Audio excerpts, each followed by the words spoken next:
1864, the year Peddie opened her doors to a group of curious and excited students, this nation was concluding a civil war. On Palm Sunday, the following year at Appomattox Courthouse, General Grant and General Lee would meet to pronounce the war over, reuniting fellow countrymen and beginning anew. In the terms of surrender, Grant would allow Lee's troops to keep their horses, for they would need them to farm that following year. In addition, Grant secured 25,000 rations for the Confederate troops who were starved and tired. These acts of humility and humanity would enable a fledgling democracy to be reborn, employing an illusion that Lincoln had used during his Gettysburg Address. We are gathered to celebrate Peddie's sesquicentennial, to celebrate our past, and to acknowledge that our efforts will begin anew. Today we gather to celebrate 150 years of education on this campus, nestled between New York City and Philadelphia, on 280 acres of level land. Metaphorically so, former head Ann Seltzer cleverly observed, open to all and especially democratic.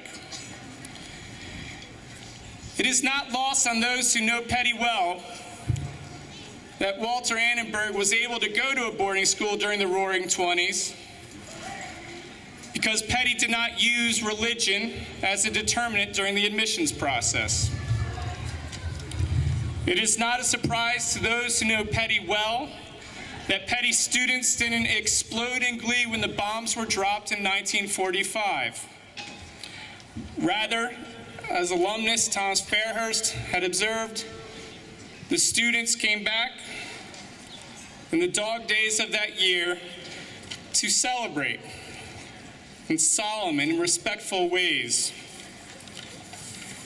It is not surprising to those who know Peddie well that Martin Luther King Jr. was accepting an invitation to speak at this school. In fact, right behind me, in 1957, at the height of this nation's civil rights movement. That was the same year that the Little Rock Nine so bravely asserted their dignity and human rights to an education. Martin Luther King Jr., this giant of civil liberties, knew that at Peddie he would find respect and courage. The crumbling of the Berlin Wall was featured in my 1990 Peddie School yearbook. We didn't spike the football that year at this global momentous event. We were quietly confident that we were doing the right thing, standing by those who struggled to have a voice in their own government. Peddie kids have always understood that we, all of us from every part of our interconnected world, are living together. While we understand our good fortune of being located in the United States of America, and while we are appreciative of the elite education that we receive at Peddie, students are guarded here at Peddie against assumptions of exceptionalism. And there is not a whiff of elitism at this school. Our students, our parents, our guardians, our graduates, our community continues to be instructed by Ambassador Annenberg's challenge to us all: strive for the highest quality of citizenship. My birthday wish for Peddie is that future students will continue to express humility and humanity. Hopefully, they will demonstrate their compassion for and a sense of unity with those who once were seemingly different than us. I want so very badly for future generations of Peddie students to understand how fortunate they were to go to a school like this, and then make it possible for other kids to receive that same education, graduating with the ability and the inclination to make others' lives better. It is with a great amount of pride that I get to introduce 3 students who have worked tirelessly to make this year a great one. Whether it be the community meetings they run, the Battle of the Heads Day they organize, or the spring fling that they conceived, they have demanded inclusiveness and fostered a sense of community here on campus. We are lucky to have this year's presidents and vice president, Megan Mooney, Liam Wall, and Patrick Kramer. On behalf of the students, we'd like to welcome you all to Peddie's 150th birthday party. But obviously this isn't your typical birthday. We're not just going to write happy birthday on someone's wall or Instagram a picture of campus with hashtags and emojis. We're doing it in style. There's only a few chairs around though, so we did not save you a seat. Peddie has been through a lot in the last 150 years. It has seen 2 world wars, the coming and going of Harry Holcomb, approximately 4,500 servings of blackened catfish, 110 Blair Days, and soon to be 147 graduating classes.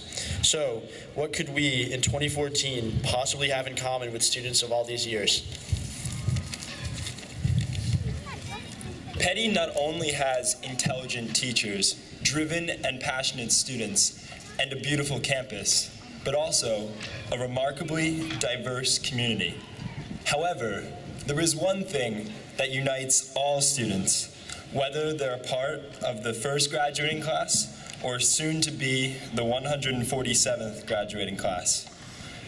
So, what is that? Prep school problems.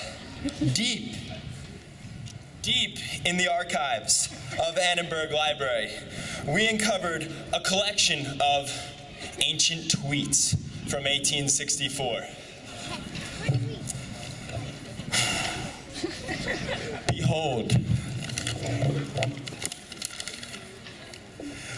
Just saw Gertrude and Effingham brush hands in front of Wilson Hall. Hashtag scandal. This was the second Denim Knickerbockers Wednesday canceled in a row. Thanks, Mel Clem. Hashtag prep school problems. Can't believe they made us stop blasting Bach and Trask when AC had to play Mozart all day. All tweeting aside, and despite what all of the sesquicentennial anniversary events, the new Peddie 150 logo, and the appearance of blue and gold cupcakes at every corner might suggest, this year isn't that much different from any other year. We are still daring to achieve more and more, as former headmaster Ed Potter once said. In 2014, we were able to do more than they ever thought possible back in 1864, and that is because of all the former Falcons that came before us. Here's to 150 more in Ala Viva.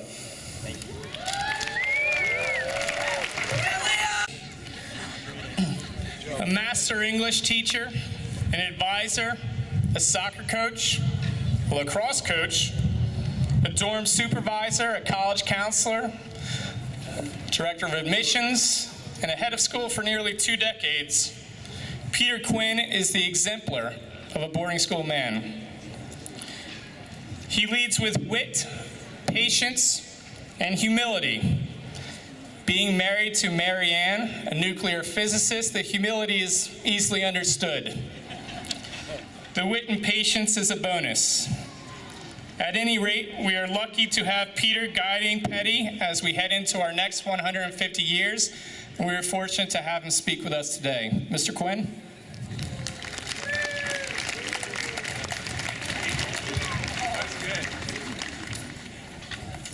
And volleyball coach. Long live Peddie volleyball. I was an assistant volleyball coach.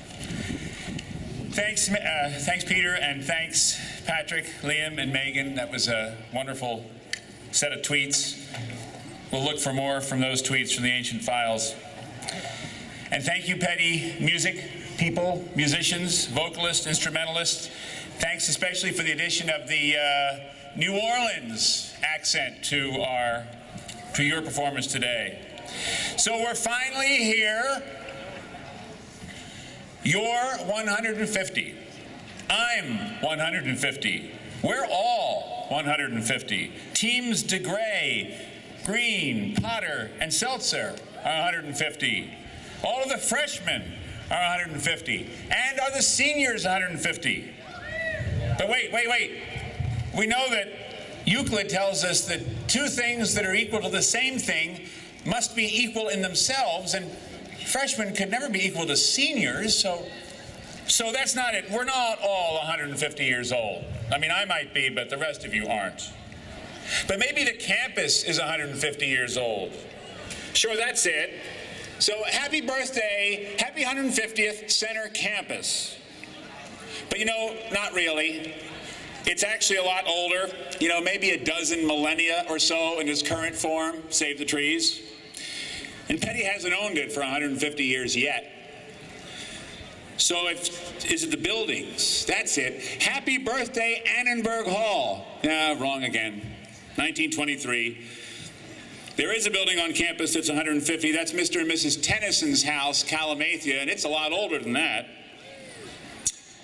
So if the people aren't that old, and the campus isn't that old, and the buildings aren't that old, and we know the name isn't that old, then what the heck is 150 years old about this school? The ideals that are Peddie's are a lot older than 150. The ideals we espouse date back to when people first started to think that we could, as a species, do better together than each of us would do on his or her own. Thomas Hobbes argued in Leviathan that this was the point thousands of years ago, even before Hammurabi's Code, when we moved from making war on each other to making prosperity, peace, commerce, art, music, and civilization with each other. The 150th anniversary we've been celebrating all during this year is of that endeavor, that working together, done here in this town and eventually on this campus for 150 years. Even the dream, the vision of this school, took 17 years by itself to launch. Doc Martin reminds us that in 1847, the Baptists thought about a school, but it took them 17 years to get it together. And even then, it was sort of jury-rigged. They showed up in Mrs. Gurr's classroom and said, how about if we bring some boys in and take over your school? Not the most hospitable welcome. That the school itself had 4 different names before settling on the one which has stuck is an authentication of the importance of community effort to this school. And it wasn't 4 tries to get it right. It was 4 versions that represented growth, progress, and improvement. Everyone who came to build the dream with sincerity anew at each stage brought something important. Some people brought new courses. Some people gave land. Most of them were new students, parents, faculty, or staff who brought a new vision. Some were community leaders whose only connection to Peddie was a belief in its ideals. They all had the chance to contribute something to making Peddie a better, closer version of that ideal of working together. And some brought philanthropy, and the names on many buildings attest to that. And 2 brought legendary, even mythical philanthropy. Some spent their whole professional lives here.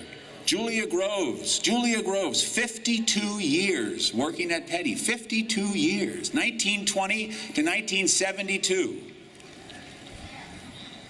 Our 150th anniversary is not marked by pageants and the 150th occasion of this dowdy tradition.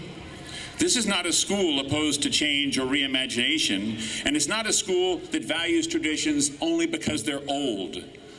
This is a school that embraces reimagination, that defines the values and the models within which that collective imagination should work. And the pentagon we drew has 5 sides: respect, honesty, scholarship, balance, and courage. And within those 5, all of our imagination must work. And this is the work of constant renewal, which Roger Sweatland first called the Greater Peddie. Of course, there are traditions we love. Over the years, we've kept the ageless as much as we can, and we got rid of the dated. So we lost the beanies, and we lost the hazing as a way of indoctrinating freshmen. And now we have POCO as a way to integrate them quickly. We lost some industrial arts, we lost the shop, and came early to technology in the classroom, and next year to makerspace. We don't require worship every Sunday in a way that forced cynicism by sending children to faiths they did not espouse. But we have chapel twice a week in a way that encourages reflection and spiritual discovery. None of those things along the way were bad. They were just versions that we thought were right at the time. Heads Day, on the other hand, has replaced the ancient Color Day. It's much better. And we've kept the declamation and the Reeves speaking contest, the alma mater, and of course we've kept Blair Day.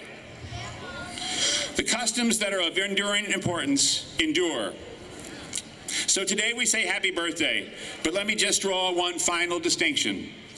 We measure our lives in birthdays, but our lives on earth are finite things.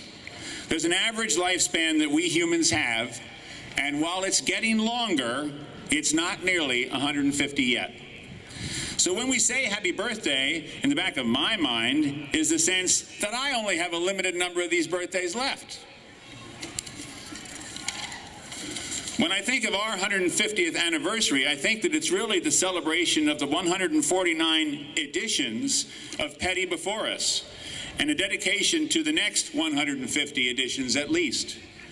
But really, each day is a new edition. It's another chance to define the school and ourselves anew. In publishing, you find each year is a new volume, and each edition a new number. So if you saw the front page of today's New York Times, you noted that it's volume 163, because that group started a little earlier than we did in 1851. But it's number 56,900 and something, which doesn't quite work, but they must be counting all their hourly internet updates. Well, today's edition of Peddie is volume 150, number 162. Written, edited, laid out, and published by you. By a staff of 785 faculty, staff, and students, assisted and supported by a much larger number of parents and alumni. What will you write in today's edition? What have you written since you got up today? What will your plan be for Monday's edition, which is number 163? To quote Walt Whitman, what will your verse be? It does not have to be something entirely new. It just has to be something new for you, new for me, something we helped make better together.